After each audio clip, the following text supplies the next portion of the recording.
The morning sun flooded the small house, painting the weathered walls with a soft light. Maria moved silently around the kitchen, her light footsteps barely audible on the wooden floor. Her gestures were precise, a familiar choreography of years without words. She was preparing breakfast for Lucas, her 5-year-old son, who watched her with wide, attentive eyes, still drowsy, sitting at the table. They didn't need words. The silence between mother and son was the foundation of their relationship.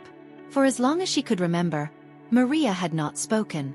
The trauma that had struck her as a child had taken away her voice, but not her love. With delicate gestures, she handed Lucas a bowl of porridge, and he smiled in gratitude, nodding his head. That was enough for her. There was a tranquility in their routine, despite the emptiness that the silence created around them.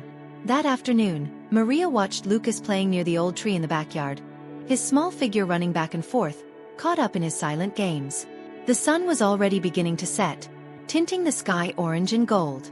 She allowed herself a brief smile when she saw him concentrating on a piece of wood he held like a sword. As dusk began to fall, Maria made the signal they used to let him know it was time to go back inside. Lucas usually responded with a wave, but this time he didn't. She waited a few moments and called again with a wider movement of her hand. Nothing. The feeling of restlessness that had been haunting her for weeks intensified. Maria quickly got up from the chair on the porch and went down the steps, her heart racing. There was no sign of Lucas. She called for him one last time, even though she knew he wouldn't hear, an involuntary and desperate habit of a mother. Walking to the tree, Maria looked around. But Lucas was not there. The yard, usually so small and familiar, suddenly seemed vast and unfamiliar. She began searching, first close to the house, then farther away. Her movements became frantic, her hands shaking as she called his name, without making a sound. Lucas was gone. His absence at that moment echoed like a silent scream inside her. The pain and despair grew. Maria knew that something terrible had happened, but she could not cry out for help. The silence, which until then had been her constant companion, now became her greatest prison. Outside, the village was just beginning its day. It was a small, isolated community, where everyone knew Maria's story. People looked at her with a mixture of curiosity and pity, but she had learned to ignore these looks. For a long time, her world had been limited to that silence shared with Lucas. But in the last few weeks, something had changed inside her. A quiet uneasiness was growing in her chest, a feeling that something was about to happen. She watched Lucas play alone in the yard, her mind stuck in distant thoughts, as if anticipating an imminent change. She didn't know what it was, but she knew that the silence that had enveloped her for years would not last forever. Darkness had already taken over the village when Maria returned home, her feet covered in mud, her hands shaking and her heart racing. She had looked for Lucas in all the familiar places, by the tree on the trail to the creek, behind the abandoned sheds. But he was nowhere to be found. The feeling of helplessness consumed her like a weight on her chest. She wanted to scream, she wanted to run through the streets calling Lucas's name, but she was trapped in her own silence. She tried desperately to communicate with her neighbors. She knocked on the door of the nearest house, gesturing frantically. The neighbor, an elderly woman, was perplexed, understanding that something was wrong, but Maria's lack of words made everything confusing. Frustration grew with each failed attempt to explain what had happened. The village, which until then had been a peaceful place, began to close in around her, suffocating her. The memories that Maria had avoided for years began to invade her mind violently. Fragments of her childhood, disconnected scenes from a time she tried to forget. She was the same age as Lucas when something happened to her, something that made her lose her voice. She never knew how to explain it, never wanted to relive it. Now these memories, buried for so long, emerged with overwhelming force, connected to the disappearance of her son. She fell to her knees on the living room floor, her hands covering her face. The silence that had once been a form of protection was now a cage of despair. She felt as if she were on the edge of a cliff, about to fall, with no strength to hold on. At that moment, the front door slowly opened. Maria looked up and saw a familiar figure. João, a childhood friend who had left the village years ago. His eyes reflected genuine concern at seeing Maria in such a state. He knelt down beside her, not knowing exactly what had happened, but realizing the gravity of the situation. "I'll help you," he said, his voice low and steady. He knew Maria's silence better than anyone. "Let's find Lucas. But first, you need to tell me what happened." Even without words, Maria looked at João, feeling a small spark of hope, even though it was shrouded in deep shadows. Maybe he was the bridge she needed to break out of her silence and rescue her son. João's presence brought temporary relief, but Maria's desperation did not diminish. She knew she had to convey what was happening somehow, even without words. Sitting at the kitchen table, she began to write frantically on a notepad, her hands still shaking. João watched in silence, patiently waiting, trying to piece together the puzzle of the few words she managed to jot down. Lucas disappeared. Forest. Something from the past. The mention of the forest made John freeze. He knew that this place had carried a dark weight in Mary's life since childhood. Her father, a strict man with a clouded past, had often taken her there, but she had never spoken of what had happened. After one of these visits, Mary simply stopped talking. John stood up, grabbing a flashlight, while Mary followed him silently, determined to find Lucas, despite the fear that was growing inside her. The forest was on the outskirts of the village, a place that Mary herself had avoided since childhood. The dense trees, whose branches intertwined with the sky, seemed to surround them as they advanced. Night had already fallen completely, and the sound of their footsteps echoed along the dirt path, breaking the silence. As they walked, John tried to pull anything from his memory that might help. "Do you think what happened to you there is connected to Lucas?" he asked carefully. Maria hesitated, but nodded. She didn't know how, but she felt that Lucas's disappearance was closely linked to what had happened to her years ago. The forest was beginning to trigger painful memories. Maria saw flashes of her childhood, running through the trees, her father holding her tightly, the ever-present fear. Something terrible had happened here, and now the same place was claiming her son. Her hands tightened involuntarily around the flashlight. John sensed Maria's growing fear and placed a comforting hand on her shoulder. "We're almost there.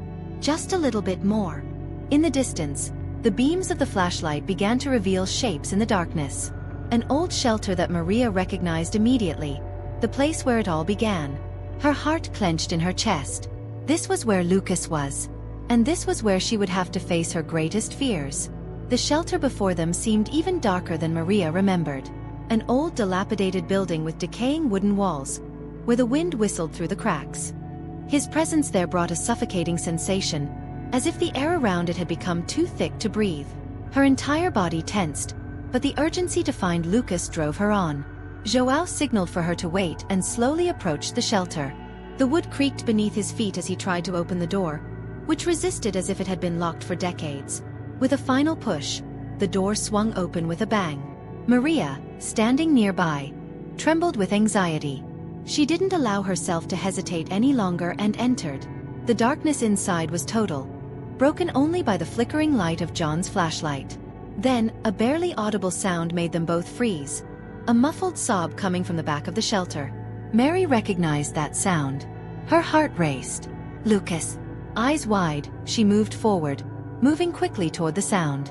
At the back of the shelter, in a dark, cold corner, Lucas was huddled, his small body shaking with fear. Maria ran to him, crouching down to pull him into a tight hug, her heart flooding with relief and despair at the same time. But Lucas was trapped. Old, rusty, ill-fitting chains wrapped around his ankle. Maria pulled, but could not free him. The agony in her eyes said it all. She needed help, she needed to scream. João was meters away, surveying the situation, but he seemed not to hear the boy's muffled moans. Maria tried to call out to him, gesturing frantically, but her voice was choked, as always. Panic took hold of her. Her entire body was shaking. Years of trauma were tightening her throat, and the urgency to save Lucas was drowning her. Maria closed her eyes for a second, trying to force her mind to break through the barrier that prevented her from speaking. And then, deep inside her, something finally broke. She opened her mouth, and the scream came out. "Lucas!" Her voice, hoarse and desperate, echoed through the shelter, tearing through years of silence. João immediately turned around and ran to help them, breaking the chains that bound the boy. Maria continued to hug her son, tears streaming down her face while her voice still echoed softly through the place, like a whisper, almost unrecognizable. She had finally found her voice. Back at home, Maria felt the weight of everything that had happened. Lucas had fallen asleep in her arms, exhausted but safe. João followed them closely, offering silent support. The sky was beginning to lighten, and the soft light of dawn was streaming in through the kitchen window, where Maria finally sat down, without letting go of her son. She looked at her hands, still trembling slightly, and touched her lips as if she were rediscovering her own voice. That single word, Lucas, seemed to have unlocked something deep inside her, something that could not be easily contained again. But there was more to be said, more to be faced, more silences to be broken. João sat across from her, his gaze worried but full of understanding. He knew that this journey was not over. "You were amazing today, Maria," he said softly, breaking the silence. "But there is still so much you need to remember about the past. Lucas is safe, but you also need to save yourself." Maria looked away, her heart clenching.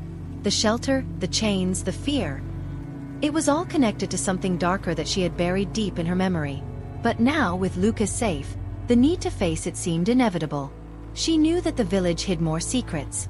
She knew that her own story was connected to something bigger, something that would require more strength than what she had discovered that night.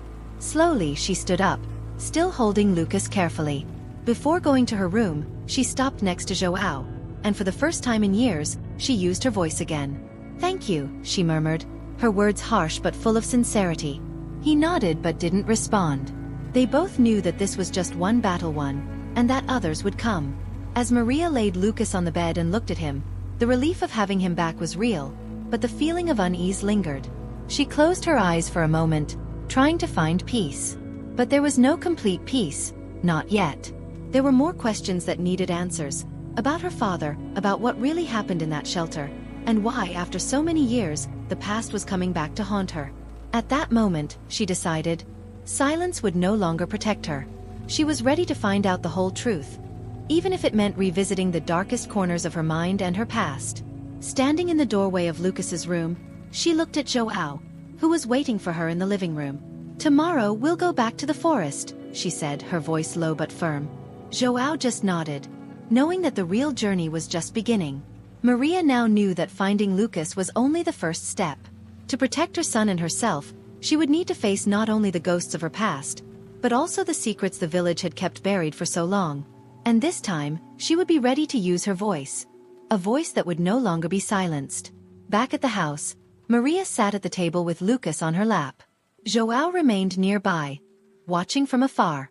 He knew that this journey was far from over, but the first step had been taken. Maria knew that she would have to face even more of her past. But now, for the first time in years, she had hoped that she could heal.